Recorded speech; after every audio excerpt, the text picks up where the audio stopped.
ओम नमः सिद्धेभ्यः। जय श्री ओम नमः सिद्धेभ्यः। जय श्री ओम नमः सिद्धेभ्यः। प्यास शांति की लगी हमें है, तो पद का गुणगान किया। शांति नाथ हो शांति भाव से, परम शांति का पान किया। करुणा कर मुझको, प्रसन्नता में निहित करो।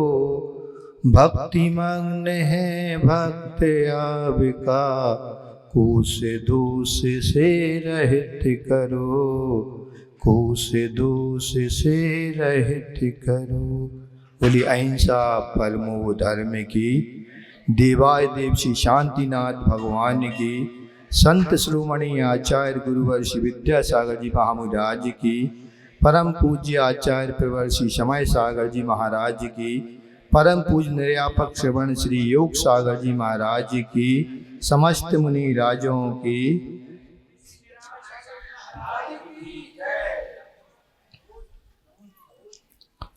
जिस दिन इस कॉलोनी में नेहा नगर से बिहार करके आए थे, तो जब वहाँ से चले थे नेहा नगर से, दूर से इस मंदिर के शिखर हम लोगों को दिख रहे थे। काफ़ी ऊंचे शिखर हैं और उस दिन मौसम भी बहुत सुहावना था। आकाश में बादल बन रहे थे, ऐसे लग रहे थे कि जैसे अभी बरसने वाले हो। और थोड़ी सी वर्षा भी हुई थी, क्योंकि वहाँ से हम लोग निकल रहे थे, वहाँ माटी में ऐसे दिख रहा था कि थोड़ी सी वर्षा हुई है। तो ये थोड़ी सी वर्षा भी शुभवृष्टि कहलाती है। और जब कोई बिहार होता है, अच्छा काम के लिए जाते हैं, तो इसे अच्छा भी आगम में माना गया है।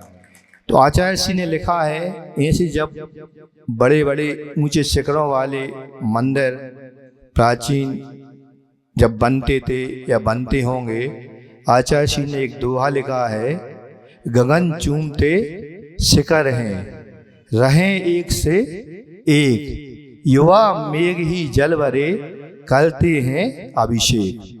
जब यहाँ आकर शांतिनाथ भगवान के दर्शन किए, तीनों खंडों के दर्शन किए, 24 के और पार्श्वनाथ भगवान के, मुनि सुब्रतनाथ, तो मन बड़ा प्रसन्न हुआ। आज के समय में हर व्यक्ति क्या चाहता है?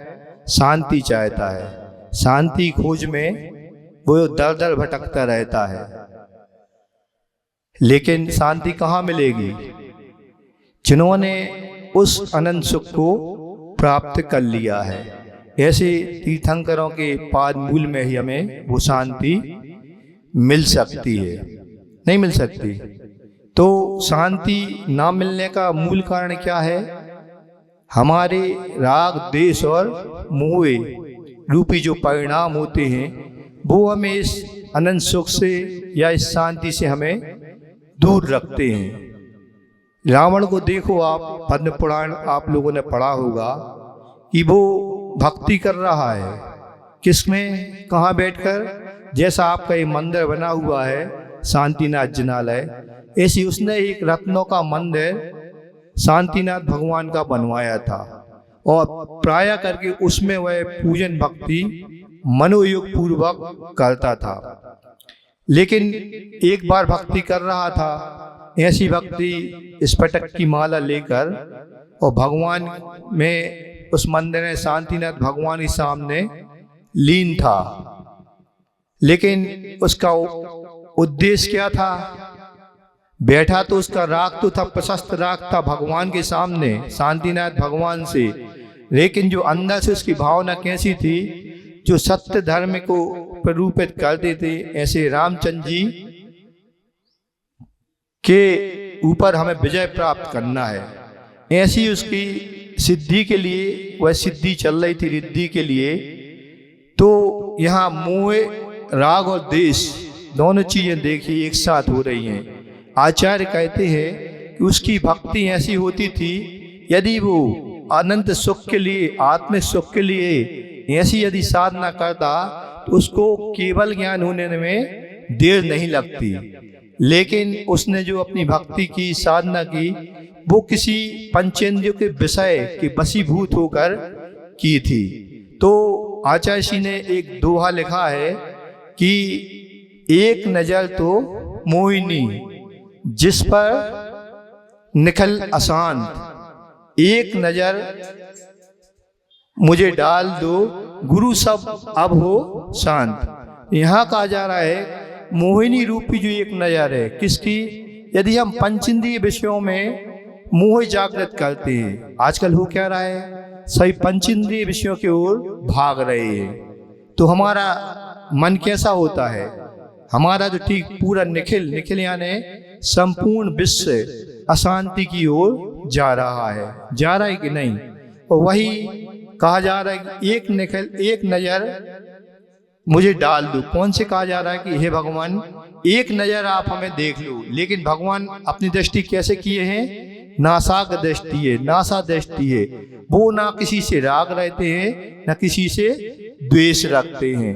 एक संस्मरण याद आ रहा है पूज्य गुरुवर का, आप लोगों ने देखा होगा चंद्रगिरी में जिस समय आचार्य जी थे अभी, तो सुबह 5 बजे से उनके दर्शन के लिए व्यक्तियों की, श्रावकों की लाइन लग जाती थी।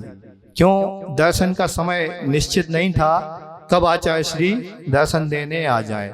स्वास्थ्य की अनुकूलता नहीं थी, इसलिए समय निश्चित नहीं किया। कुछ समय तो रखा था निश्चित, लेकिन उसमें भी आगे पीछे हो जाता था। हम लोग बहुत मना करते थे कि आप लोग दोपहर में आना या शाम को आना, आपको दर्शन हो जाएंगे।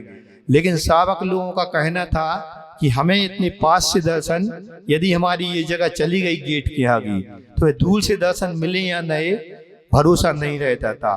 तो वो लोग क्या, श्रावक लोग 5-6 बजे से आकर ही गेट पर आकर बैठ जाते थे, और बैठते ऐसे थे कि उठने का नाम ही नहीं लेते थे। ना प्यास की चिंता ना भूख की चिंता, बस उनको एक लग रहती थी कि कब आचार्य गुरुवर का दर्शन और उनका आशीर्वाद उन्हें प्राप्त हो जाए।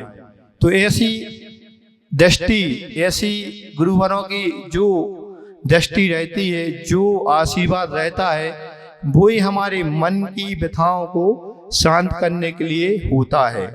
एक बार और उसी चंद्र में एक ऐसा प्रसंग घटा, हम लोग अमरकंटक पंचकल्याण करके लौटे थे, ग्रीष्मकाल चल रहा था। तभी वहां पर एक दिल्ली निवासी व्यक्ति थे, उनको ट्यूमर हुआ, ब्रेन ट्यूमर। उनका स्वास्थ्य ठीक नहीं था। उनकी 2 बच्चियों ने ब्रह्मचर्य व्रत ले रखा था। एक बच्ची पूर्णायु में पढ़ाई कर रही थी। तो उनके पिताजी का स्वास्थ्य खराब हुआ, वो दिल्ली में एडमिट थे। वहां पर डॉक्टरों ने उनको मना कर दिया कि इनकी आयु उनके हिसाब से 1-2 दिन या 24 घंटे 48 घंटे ही शेष है, आप लोग इन्हें घर ले जाइए। उस बच्ची ने क्या किया, प्रिया मंडल की बहनों को खबर की कि हमें आचार्य जी से आशीर्वाद चाहिए, हमारे पिताजी का स्वास्थ्य ठीक नहीं है। और उनके पिताजी और माताजी प्रतिमाधारी थे, 2-2 प्रतिमाओं के उन्होंने व्रत ले रखे थे। तो आचार्य जी ने, वो दीदी लोग, शाम का वक्त था, 7 बजने को थे, 6:45 के लगभग थे, हमारे पास आई। उनकी खबर ऐसी ऐसी बात है, आप आचार्य जी से आशीर्वाद दिला दीजिए। मैंने जाकर आचार्य जी से कहा, आचार्य श्री ऐसी ऐसी बात है, और दिल्ली के वो लोग हैं, आपसे प्रतिमा ली हुई है, और डॉक्टरों ने उनको मना कर दिया है। आचार्य जी ने 2 मिनट सोचा और उनसे कहा कि उनसे कह दो कि यदि बन सके तो पिताजी को लेकर शीघ्र ही यहाँ आ जाएं। मैंने वही जाके उन दीदी लोगों से बोला। दीदी लोगों ने वहाँ उनको खबर की। ऐसा आशीर्वाद मिला आचार्य जी का कि तुरंत ही हॉस्पिटल से उनको उसी रात, उसी समय छुट्टी भी हो गई। डॉक्टर लोगों ने मना तो कर ही दिया था कि आप इनको घर ले जाइए। तो वो उन्होंने क्या किया, वहीं से सीधी एयरपोर्ट पर खबर की जैसे तैसे बनी, वो फ्लाइट से सीधी वहाँ से चली, कहाँ रायपुर आ गई। रायपुर से वहाँ से सीधी आते ही साथ उनको ट्रेन भी मिल गई और ट्रेन से सीधे रात को ही वो कहाँ चंद्रगिरी डोंगरगढ़ पहुँच गई। अब देखो सुबह सुबह गर्मी का समय था, हम लोग आचार्य जी के साथ सुबह जंगल 7 बजे जाते थे पूरी आचार्य भक्ति वगैरह करके। तो वो उतने बजे रात में 3-4 बजे जितने बजे भी आई हूँ वहाँ पे कुर्सी पर उन बच्चियों ने अपने पिताजी को कुर्सी पर बैठा लगा था और बिल्कुल ऐसे लग रहे थे कि मरणासन अवस्था उनकी हो, प्राण निकलने को थे ऐसा लग रहा था, बेहोशी छाई हुई थी।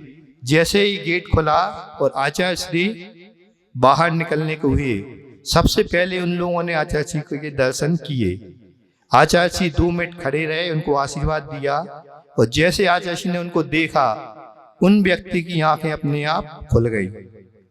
आंखें तो खुल गई, साथ में वे कुर्सी से खड़े भी हो गए।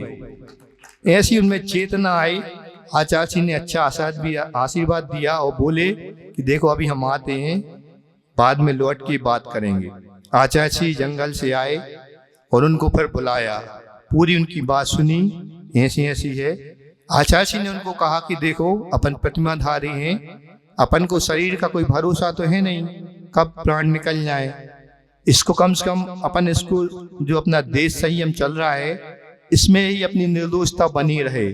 अपन को अब एलोपैथी इलाज नहीं करवाना है।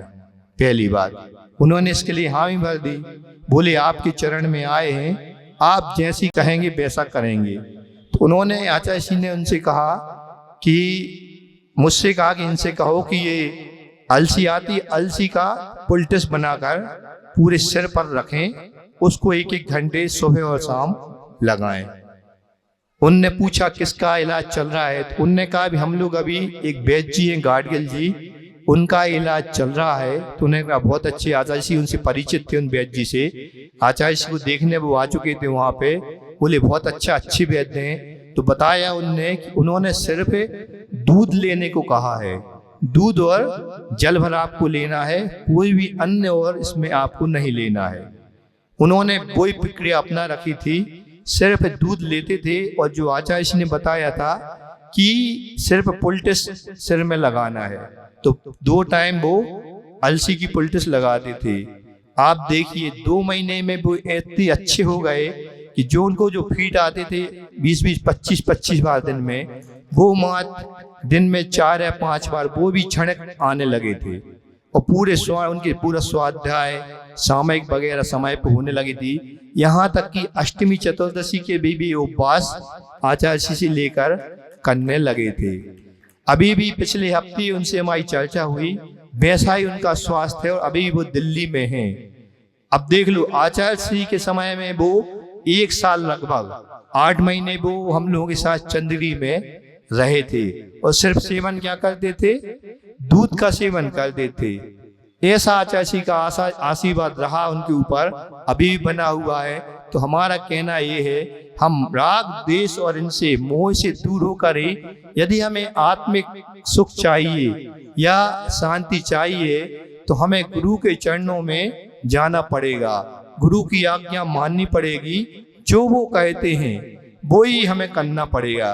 क्योंकि वो इतने अनुभवी होते हैं कि वो जानते हैं कि श्रावक लोग हैं, इनको शांति कैसे मिलेगी, या संयम का पालन तो वो उतना नहीं कर पाएंगे, लेकिन नियम दे करके भी उनसे उतना तो वो सुख शांति दिला सकते हैं। ऐसा कई बार हुआ आचार्य के साथ में, कोई मरीज आता था, बस उसको आशीर्वाद मिल जाता, उसके आचार्य जी के आशीर्वाद से उनके कष्ट लगभग प्राय दूर हो जाते थे। या फिर कई लोग ऐसे आते थे, महाराज जी साथ में बैठे हैं, कई कैंसर पेशेंट भी आते थे मरीज, तो इतना कष्ट उनको होता था, तो आचार्य जी का ऐसा आशीर्वाद लगता था, या तो उस कष्ट से उनको प्राय मुक्ति मिल जाती थी, यानी उस कष्ट से छूट जाता था, या वो रोग से मुक्ति उनको मिल जाती थी। ऐसा आचार्य जी गुरुओं के आशीर्वाद में ऐसा मतलब क्या कहते हैं, आश्चर्य लगता था।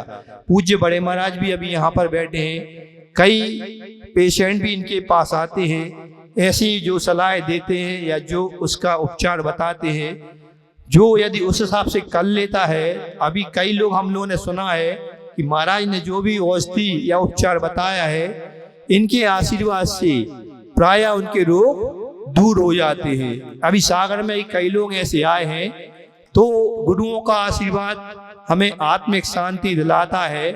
इसलिए जो हमारे राग द्वेष, इनको हमें कम करना है, और कम करने का उपाय जो है कि हमें अच्छी भक्ति अनंत परमेश्वर की, या जो अपने भगवान रहते हैं, पूजा पाठ अभिषेक इनका प्रतिदिन करना चाहिए। खान पान को व्यवस्थित रखना चाहिए। फास्ट फूड वगैरह जो अपने हैं, ये अपने लिए बहुत घातक हैं। इससे हमारी शांति अभी तक छिनी हुई है, क्योंकि ऐसे फास्ट फूड आजकल बाजार में आ रहे हैं, इनसे प्राय कोई ना कोई रोग, हमें बड़ा से बड़ा घातक रोग होता रहता है। इनकी शांति चाहिए, यदि इनसे छुटकारा चाहिए तो हमें इनका त्याग करना पड़ेगा। ठीक है, इसलिए आगे की अब और समय हो रहा है, और इसका उपदेश, आगे का उपदेश पूज्य बड़े महाराज जी हमें देंगे। बोलिए अहिंसा परमो धर्म की